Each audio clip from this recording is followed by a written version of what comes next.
हम सभी ने बचपन से एक लाइन सुनी है, everything is fair in love and war. सुनने में बड़ा रोमांटिक लगता है ना, जैसे किसी गुनाह की माफ़ी मिल गई हो। लेकिन क्या आपने कभी इसका डार्क साइड देखा है? ये लाइन सिर्फ एक जस्टिफाई करने का तरीका है। इस दरिंदे को उस दरिंदे को जो हमारे अंदर छुपा है। जब इश्क जुनून बन जाए और जंग ज़रूरत, तब इंसानियत खिड़की से बाहर फेंक दी जाती है। आज हम किपलिंग मेथड से इस झूठ की तह तक जाएंगे। सो रुडयार्ड किपलिंग ने कहा था, मेरे पास 6 ईमानदार नौकर हैं। Who, what, why, when, where and how.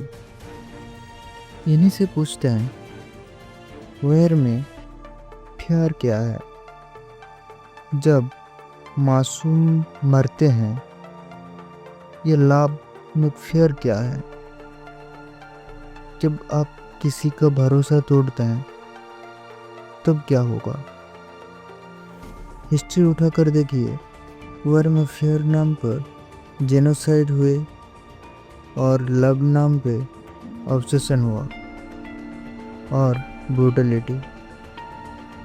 हम फेयर वर्ड का इस्तेमाल सिर्फ अपने डार्क डिज़ायर को देखने के लिए करते हैं।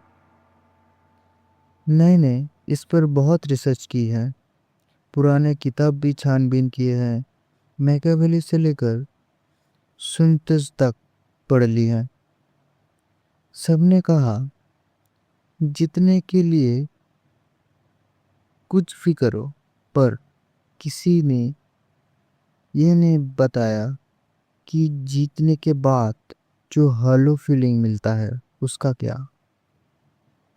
साइकोलॉजी कहती है कि लव एंड वॉर दोनों हमारे ब्रेन के प्रिमिटिव हिस्से को ट्रिगर करते हैं। वहाँ लॉजिक नहीं, सिर्फ सर्वाइवल होता है। इसलिए जब हम कहते हैं एवरीथिंग इज फेयर, हम एक्चुअली कह रहे होते हैं कि I am losing my control. क्या इश्क में धोखा देना फेयर है? क्या जंग में नियम तोड़ना सही है? सोर्स वेरीफाई करते हैं, चलो। ये नियम उन्होंने बताए जो खुद बाहर के भूखे थे। Love is not a battlefield and war is not a game of hearts. हमने इन दोनों को मिलाकर एक जैसे खिचड़ी बनाया दिया है, जिसमें सिर्फ डार्क नेचर का फायदा होता है।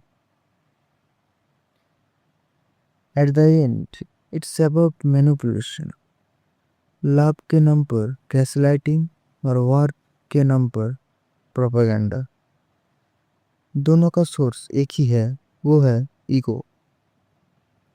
तो क्या सच में सब कुछ फेयर है? शायद नहीं, पर जब तक इंसान अपनी गलती को लव और वार के लेवल देता रहेगा, ये साइकिल चलता रहेगा। हम वही करेंगे जो हमेशा से करते आए हैं। तो ये हमें रोकना पड़ेगा, क्योंकि हमें लगता है everything is fair in love and war. लेकिन याद रखना मेरे दोस्त, हर फेयर चीज़ की एक बहुत डार्क कीमत होता है, जो चुकाना हर किसी के बस में नहीं होता है। Thank you.